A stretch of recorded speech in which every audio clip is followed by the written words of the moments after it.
You know, this is all about public safety. That's everything it should be, is about public safety. And when you get into it, this plan was put together by all of these people we talked about. Everybody had part of this plan. And sure, the plan came up and it had a shortfall of $2.1 million.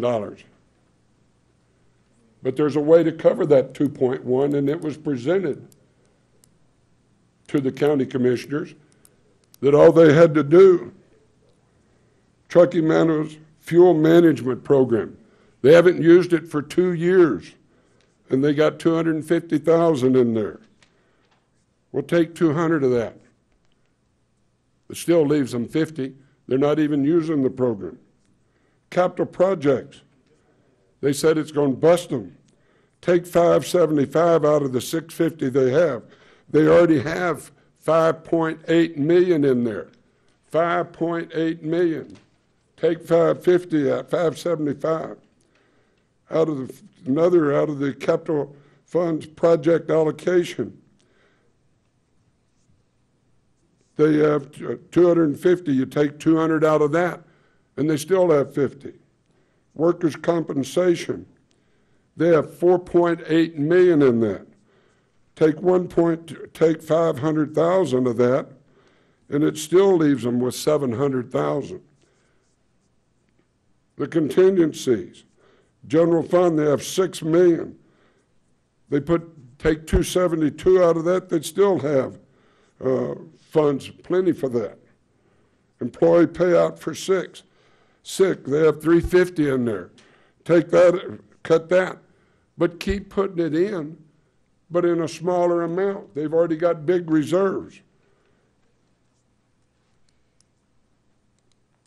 The overall thing is about public safety, and ever since they announced they wanted to break it up, they have never sent me a letter that I've received for a meeting. They have received letters from me for a meeting.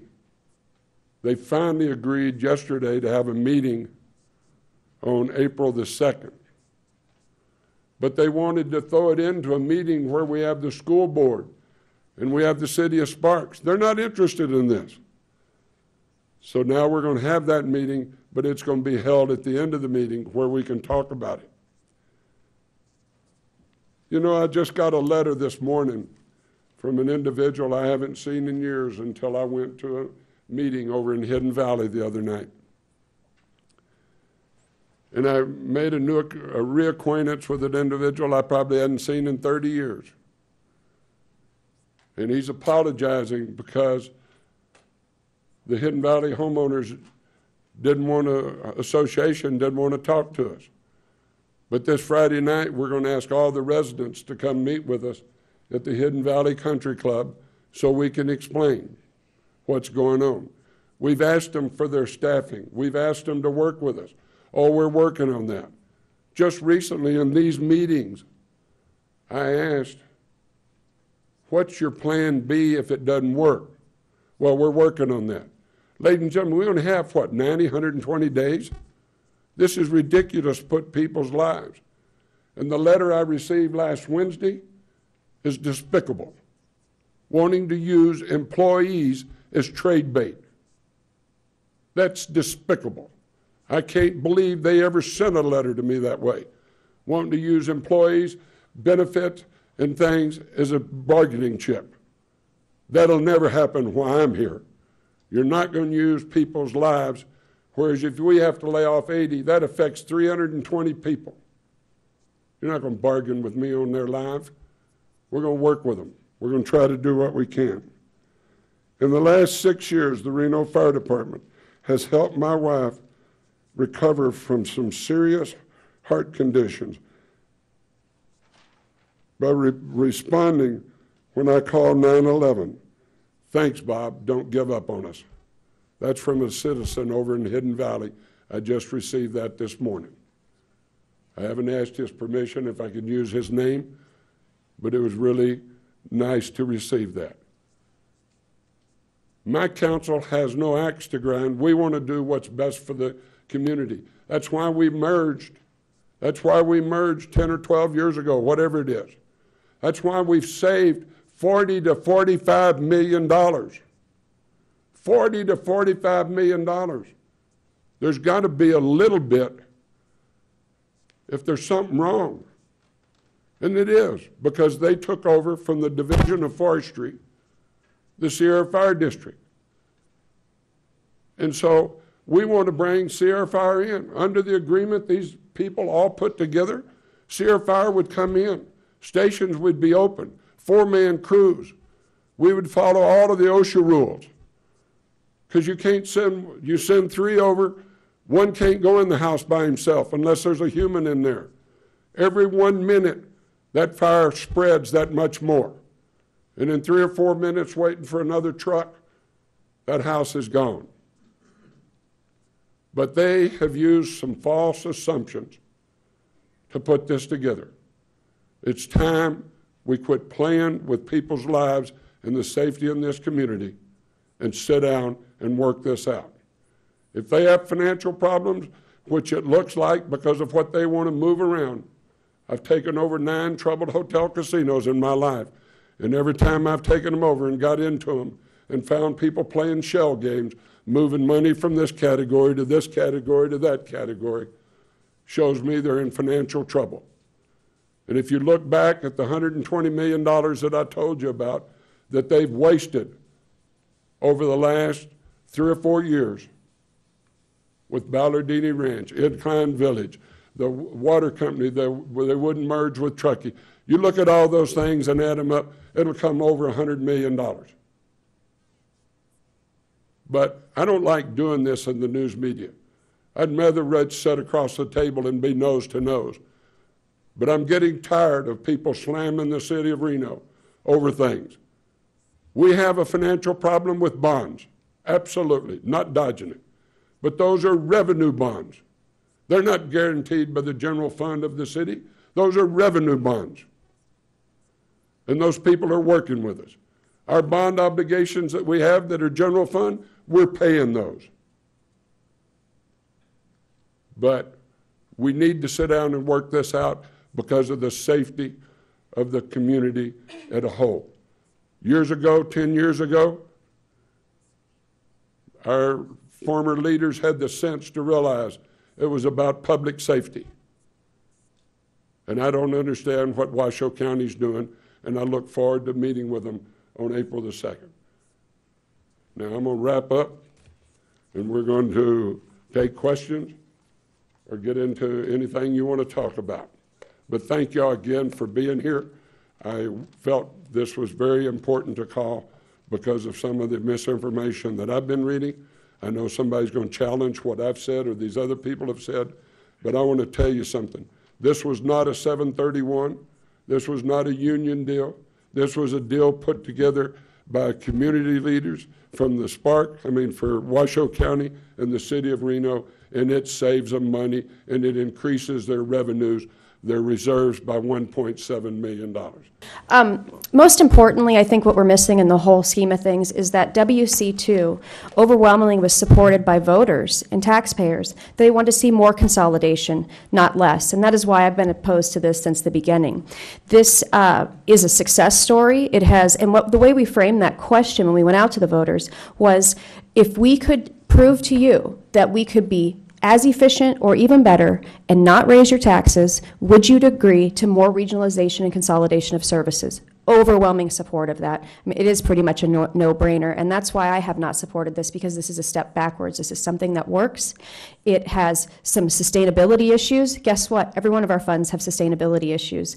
The plan that was brought forward that we have not been able to speak about really in a public forum yet, maybe there does need to be some alterations. This was the best effort that this group could do with a 2-week window of looking at all the data that the Washoe County provided in terms of finances. At the bottom line, those are policy recommendations. If the board doesn't agree with the policy recommendations, they have lots of other policy votes that they could take to fill this shortfall. No plan is perfect.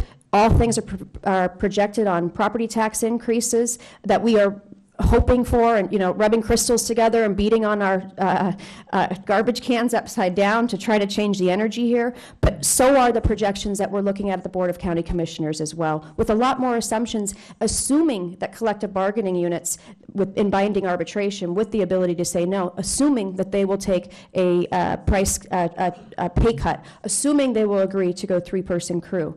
The other thing is this plan increases taxes to provide less service to the unincorporated county. I can't do that conscionably. We have had 3 years, with the permission from the legislature, to raise taxes to the tune of about $8 million in the last 3 years through government services taxes at the DMV. And it has always been told to me I could never get the votes because during a down economy is not the time to raise taxes. Plan B raises taxes in unincorporated county. Thank you.